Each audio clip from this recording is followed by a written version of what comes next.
Assalamualaikum warahmatullahi taala wabarakatuh. Okay, selamat pagi. Jumpa lagi kita. Okay, hari ni kita nak bincang latihan yang minggu lepas. Okay, ramai yang dah hantar. Okay, Alhamdulillah. Boleh buat lah bagi cikgu. Okay, so hari ni kita bincang untuk kita refresh balik lah. Saya nak awak tanda sekiranya betul tanda menggunakan pen merah, tanda tik kat tepi, tik jarak kecil kat tepi, tanda dengan pen merah. Tapi sekiranya jawapan anda kurang tepat, awak buat pembetulan lah dengan menulis jawapan yang betul. Maknanya awak kena buat tulis lah macam sekolah rendah kan belajar kan, tulis. Okay, catat dulu sekarang guna pensil ke apa. Nanti tulis pembetulan dan jawapan yang betul. Pembetulan untuk 1A. Okey, jawapan dia yang tepat apa. Okey, jangan tak buat saya tak nak kerja sekolah awak kalau salah awak tinggal macam tu. Okey, mesti buat pembetulan dan saya nak awak mesti jujur Nak belajar kena jujur, nak berjaya kena jujur. Okey, faham? Okey, untuk perbincangan, latihan yang minggu lepas, yang pertama ni, proses pemikiran komputasional. Ni kan cikgu kata kena ingat kan. Yang pertama dia kata masalah dipecahkan. Okey, selepas masalah dipecahkan, apa kena buat?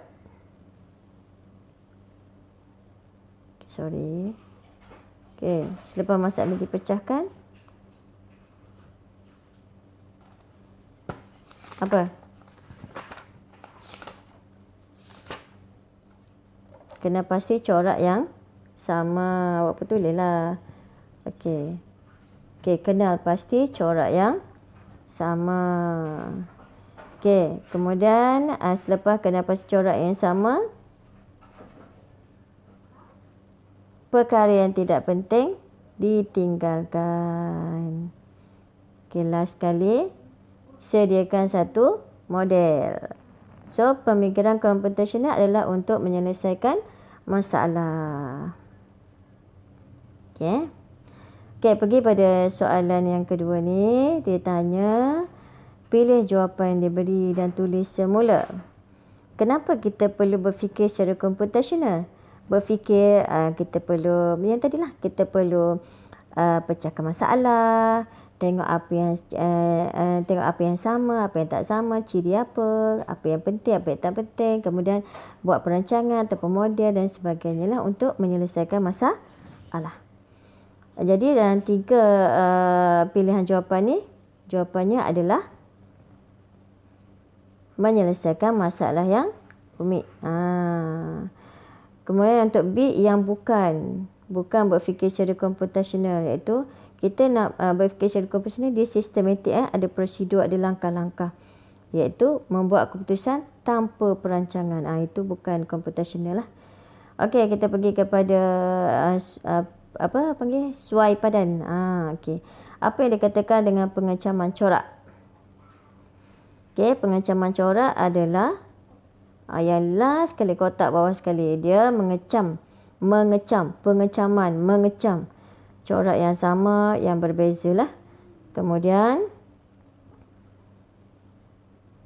mencari perkataan, Google akan memaparkan semua mempunyai ciri-ciri yang sama, ciri-ciri kesamaan. Okey, pengitlakan, menentukan ciri-ciri kesamaan. Okey, itlakan kan model kan. Okey, kemudian laman sosial dapat melakukan pengecaman wajah. Itu laman sosial itulah, modelnya adalah laman sosial dapat melakukan pengecaman wajah berdasarkan pada pengecaman corak. Berdasarkan teknik pengecaman corak. Kemudian peniskalaan, yang tak penting tak nak, buang. So, ambil yang penting saja. So, awak tengoklah perkataan yang penting, hanya memaparkan maklumat yang penting berdasarkan kata kunci. Kalau awak type kat Google tu kamus, dia keluar kamus lah, dia tak keluar ada benda lain. Apa-apa saja kata kunci yang berkaitan dengan kamus. Kemudian lerai daripada satu masalah yang besar kepada satu masalah kecil. Pecahkan masalah Okey, iaitu contoh komponen dileraikan seperti imej, peta, mana satu lah. Okey, jelas Okey, yang ini sedikit kata untuk berfikirlah. Okey, tanya berapa lama masa dia ambil komputer, tengok kat atas tu. Berapa? 0.73. Jumlah hasil carian, tengok yang about. Okey, 3370000 tu lah. Mana banyaknya berdasarkan kata kunci komputer sahaja. Bagaimana komputer boleh mencari suatu perkataan dengan begitu cepat? Yang ini ada yang boleh bagi tepat, ada yang boleh bagi bukan tak tepat, panggil kurang sikit. Okey, so jawapan dia adalah peleraian maklumat kepada komponen yang lebih kecil telah dilakukan oleh komputer dengan menggunakan perisian tertentu, antaranya perisian Google. Okey.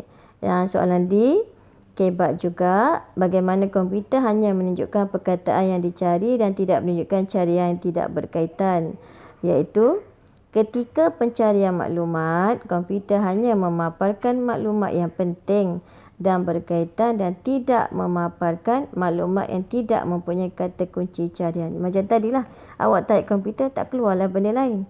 Ia akan keluar semua kata kunci yang berkaitan dengan komputer sahaja. Okey, jelas So, latihan minggu lepas, alhamdulillah bagi yang dah hantar. Yang tak hantar, tolong hantarlah. Yang kat sini yang bahagian kebat ni sangat penting So, jawapan awak walaupun awak dah jawab macam seakan-akan jawapan cikgu, silalah salin jawapan cikgu ni. Tulis je kat situ penambahan jawapan. Okey, tulis kat macam last kali latihan, tulis je. Okey, hari ni berapa tarikh? Okey, penambahan jawapan untuk 1.1.1 nombor 1 C.